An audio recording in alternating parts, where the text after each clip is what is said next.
In this session, we'll be seeing how we can create info object. So I will log into my project, click on this, and it will ask for the password. Just how you enter in your SAP GUI. So here we have BW repository. It has all the info areas, just like BW, and we have a separate part for data sources. Okay, and this is something which is HANA DB. I will show you later how we can connect to it. So here I will create another info area. So let's create one new info area. Info area is just like our old BW. It's kind of a folder. So I will say I can give any name, but for timing I will give name with Z.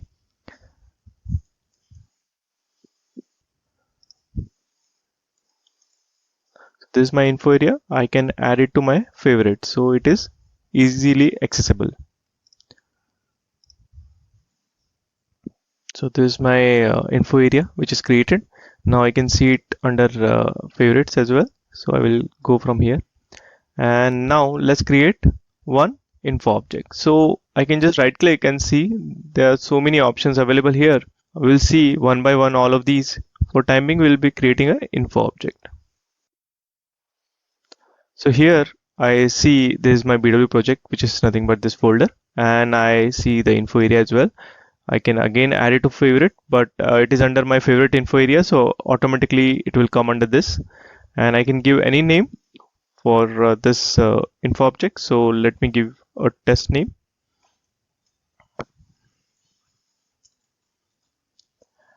Here again you get the option of copy from or referenced info object. This is similar to what we had in our earlier BW systems where we could copy the structure from any other info object. So I click browse, then I get to see all the info objects which are available, and I can filter on something, or I can just type zero mat and it will show all the material related info objects. So I can select them and use it. Then you won't have any other option available here because it will be copying all the structure from this info object. So I don't want that. And in reference info object, similarly, you can select any of the info object and you can choose it here, and then you won't have any other option to choose from. So what happens in these two is this just copies the structure from one info object to this info object, and then you can edit the structure of this newly created info object. But what happens in reference info object is it just refers to the reference info object. So when I create with reference info object, I can't edit anything in my newly created info objects. So this is similar to what we had in BW. There is no change. For example, if I have zero customer and I'm creating a Z sold to party info object, I can give a reference of zero customer here and it will point to zero customer. Basically, sold to party, shipped to party are nothing but variant of zero customer only. So here we won't be using copy from or reference info object. We'll be just creating a new info object with characteristic. So we get a lot of options: key figure, unit, XSL info object. So we are aware of about all these are all from our old BW systems. XSL info object is something when you want to save image or document such kind of objects, you should choose XSL info object. There are two options, glob and blob. So when you choose that, you can save some kind of objects like object, image, all those things. So we'll be creating a characteristic here, and I will say finish. So it says this should be between 3 to 9 length. So let me reduce the length. I will say this, and this is created. So now we have created new info object. So here I can see all the metadata related to it. So here under property, you see all the metadata, the info area, the package, version, object state, and all those things. DDIC object also, you see some inactive tables which are created here, and you have more metadata as number, range, object, and master data routine. This will come alive when we activate this. So let's see what options we have for info object. So for this info object, I see that I have a description. I can again change it. I can have a short description as well here, but I don't want to edit it. I have option of external SAP HANA view for master data and external SAP HANA view for reporting. These are not active right now. I will show you how you can activate it. You have data type. You can change it if you want. and the length as well, output length as well. These are typically from our old BW system, similar to that, the conversion routine and everything. High cardinality is when you choose this, the SID table is not created. So when you have a high cardinality data, you choose this. You don't create SID tables, so you save that joining time when you are doing a reporting. And we have case sensitive. So if you set this flag, the value of these characteristics are not automatically moved to uppercase basically. So if you have case sensitive data, you can check this. We have again compounding. Compounding is nothing but a kind of a composite key. So you want to add some info object here, you can add it. You can just add here and select the info object just like our old BW system.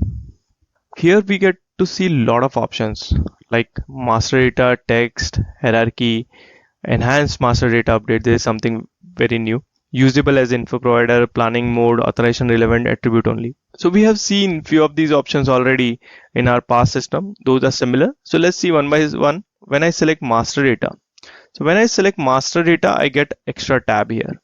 You see this? So this tab is coming extra with attribute. So I can define attribute because it's a master data. So it may have some attribute attached to it, and we will see all the options available under these tabs.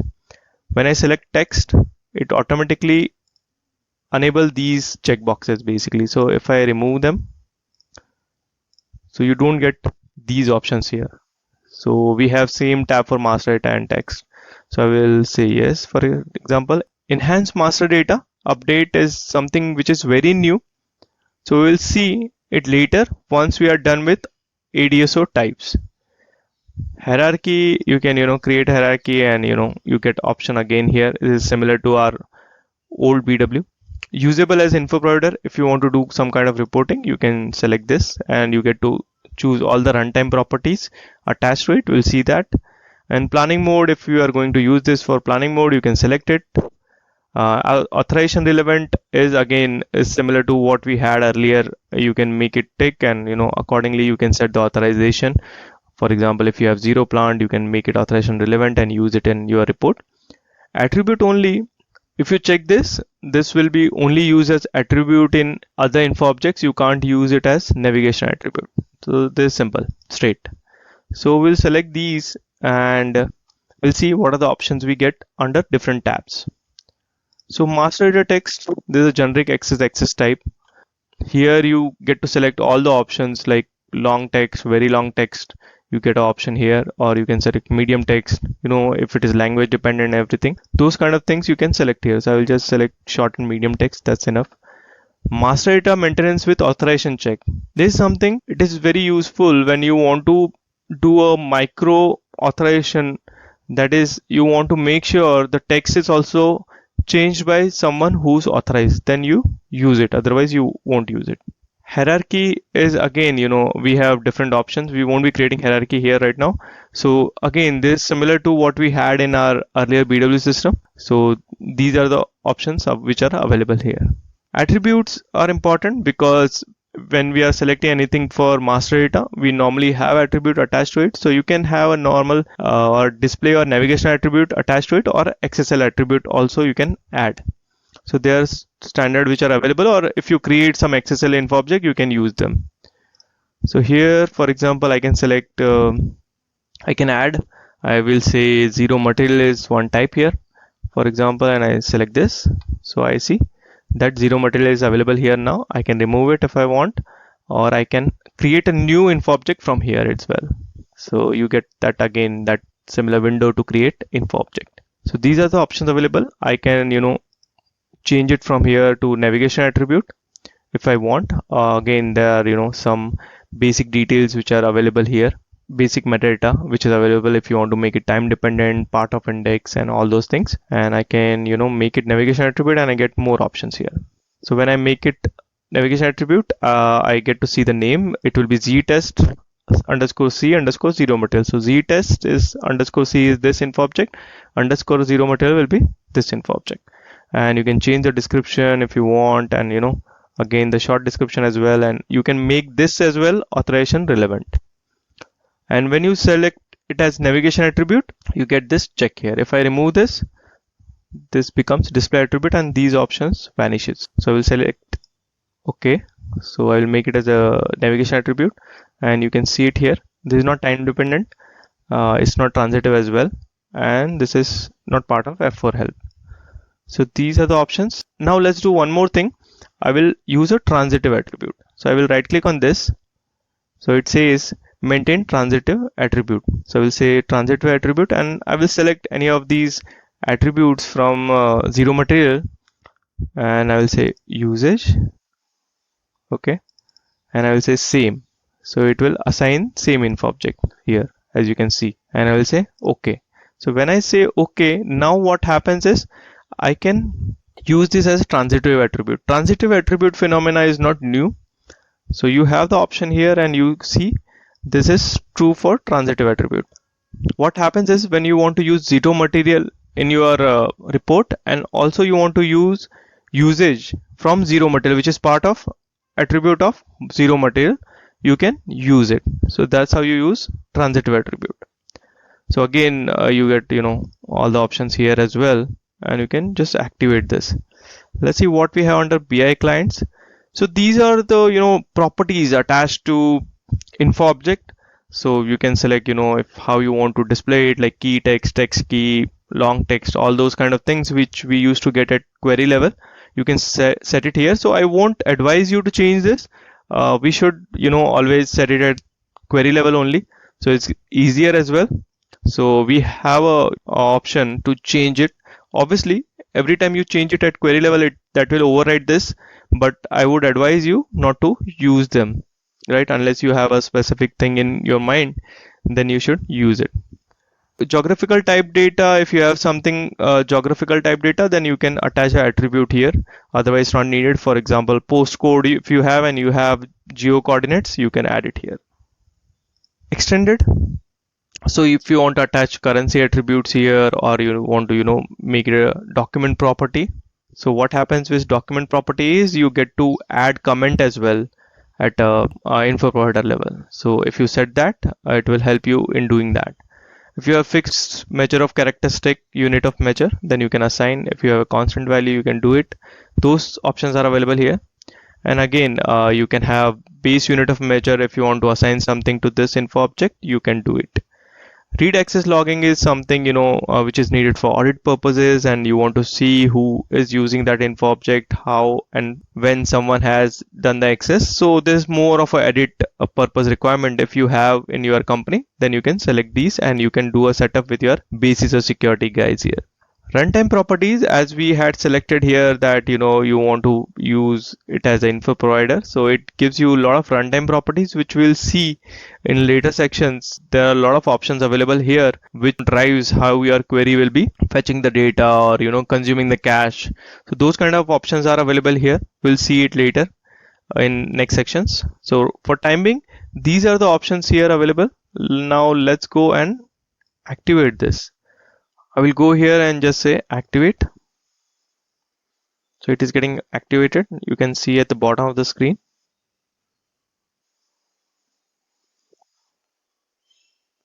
Take some time. And you can see there is a cancel mark or round is there. Now it has vanished. So the object is activated basically. Now we'll see this is the basic metadata, and you can see this is active. And now under DDIC object, you will see a lot of options. All the tables are available now. Data elements, SID tables, we saw only these two tables at the start in inactive mode. Now we have all the corresponding tables available here, which we can use. So when you select this option, enhance master data update, you will have more tables created here. So we will talk about it later, but for time being, these are the different tables which gets created in the background, and you can display data for any of these table or see the structure. There is no data because we have just created this info object, but you can just try to see it, display data, and it will show you the blank table columns. And we can also see the structure of this. For example, I want to see the structure of this. Now here you have to select a ABAP object. So in case you don't have a ABAP object created, what you can do is you can say new, and you can select ABAP object, because what we are doing is we are going to ABAP perspective, and seeing this object. So we are still in BW4HANA. We are not going to S4HANA. I will say next, and I will give password, finish. So now I can see this is the structure of that table, X table. We have these two keys and these fields available. So this is in, if you see, it's in ABAP perspective. We are still in BW4HANA, but in ABAP perspective. So there are different perspectives which you will jump from one perspective to another perspective when you use system. But in ABAP perspective, you can see this structure of that particular table. So now we'll cancel this. We'll see, this is our Infobject which is created. If I select high cardinality, for example, here, and I say activate, so it's throwing an error saying that hierarchy can't be used along with this. So I will remove the hierarchy as well, and I will say activate.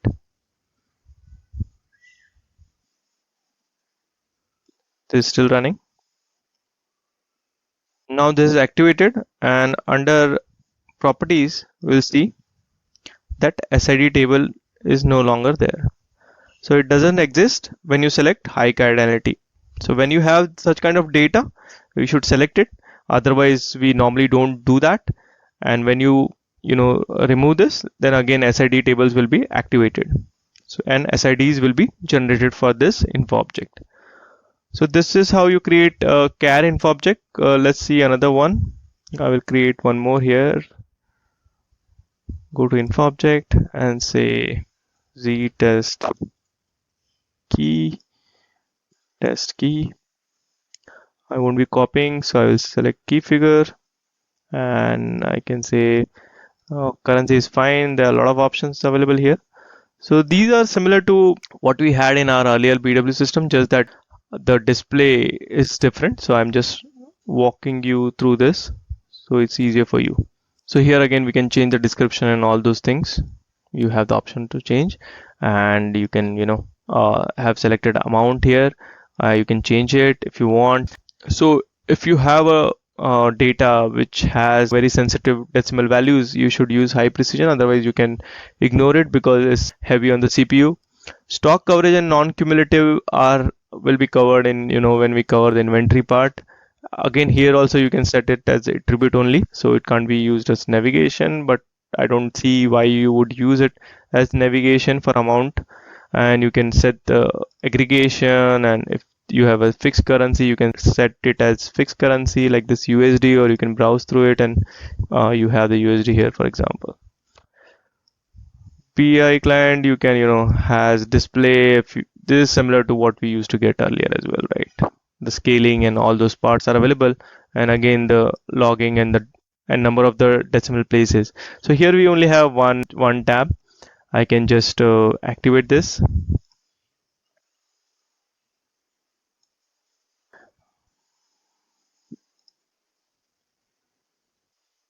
So this is activated, and I have the corresponding data element, and I can choose any of these and say my password, and this is the data element at the backend. This is how you create key figure as well. Here one thing we missed was the option of these two. So if I deselect this, it will remove all the attributes. So I just wanted to show you, when you select the master data, then these options gets available. So if I say yes, then you can select it, and as an info provider, if I select, then the second option is also available. So this will create view which is calculation view with dimension, and this will create calculation view with cube. So we'll see that what are the different kind of calculation views when we do native HANA, but for time being I'll just activate it to let you know. So these are the folder links where these views are created. So if I click on this, it won't take me to that view because it says attach a HANA system. So what happens is, what we are doing is we are working at the application level of BW, and native HANA, that is the database, is at another level. So what I can do is I can attach a HANA system here. So I will say attach HANA system. This is my HANA system. I'll say finish. Now it is attached. You can see the system is attached. You can see green light here. Now if I click on this, it will take me to that particular view. So this is the view which is created. We'll see the details of view later, but for timing, just understand it is creating a calculation view of type dimension, right? And the other one is creating for reporting is type cube.